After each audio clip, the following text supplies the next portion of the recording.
they on the border they will take them to the military. So I was lucky because I crossed the Syrian border. But if I come back now, that's mean 80 to 90% I'm going to the military because I don't have another chance.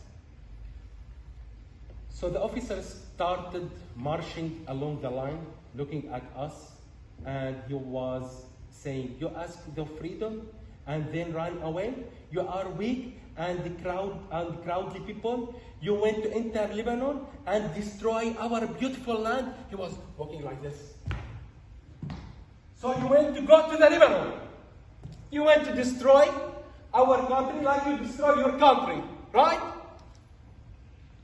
I could feel the fire building in me, but I had to be quiet or I would lose any chance of entering Lebanon. The officer come to the man who'd been talking to me and told him he had to go back to Syria. The man was begging, telling him that his children were hungry and cold and his wife was pregnant, that they'd freeze to death if they weren't allowed in. The officer, "Your woman is pregnant? You only think about sex. And we Lebanese must build you faith in order for you and your women to enjoy yourself." Guys, I was in shock because I felt like we are in the bottom of the world right now. In Syria, there is something beautiful there. You can come to Syria, especially the Arab people, without visa. You can just use your ID and you come to the Syria.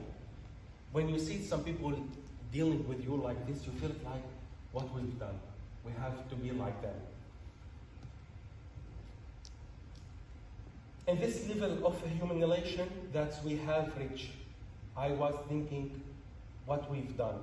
I was desperately trying to control the anger inside me so that wouldn't be reflected in my face and my eyes. He looks to me, the officer, and he put his hand on my shoulder. He said, "Ask me what brought me to Lebanon and where my family was." I told him that I was alone. He raised his hand on and placed it on my shoulder. I was saying myself, "Oh my God, oh my God, oh my God." He would send me back, oh my God, no. And he was looking at me like this.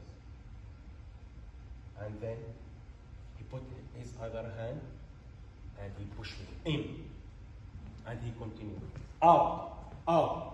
Guys, I felt like my heart now falling between my legs because I was very, very terrified from this moment. And even the driver with me, he was very, very happy. He was doing like, yeah.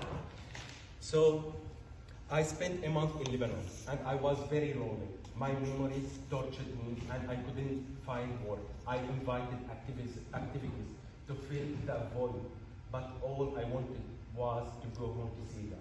I stopped shaving my beard, telling myself I'd shave my beard when I got back to Syria. The only thing that helped me was watching Game of Thrones at night. I got through each day just to get to the evening when I could keep watching. Really, without Game of Thrones, maybe I will kill myself.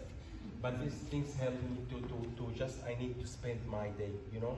And I remember my beard, it looked like this, and I was just eating one meal per day because I don't have money, no work, and most of the Lebanese people, not most, maybe half of them, they don't want to work with the Syrian.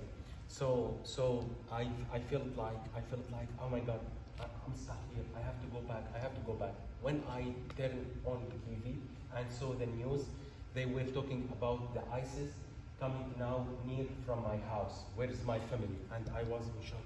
What I'm done. I have to go back. I wouldn't leave my father and mother. Why I have to defend on my country? So I stuck there between I need to go back or not. I was talking to myself every day until I took decision, and I take the phone and call the driver. I told him, you have to come to pick up me. Say, are you crazy? No, I don't care. You have to come to pick up me. He said, okay, I'm coming after 2 days. Guys, The next day was the almost beautiful day I spent in Lebanon. I started buying and eating what I wanted. I bought many things for my father and mother and everything. I don't care right now. I'm coming back. I remember my mother and I remember everything about that. I crossed the Lebanon border to Syrian border where there was a checkpoint in the middle of the road. While I'm coming back to Syria, guys, I was the only one coming back. I was looking, it is like 100,000 from the immigrated people run away from the war, and I was the only one coming back. Not because I'm brave, no, I'm not brave, but just because I have relationship with my homeland. I have a big relationship with my mother, big relationship with my homeland.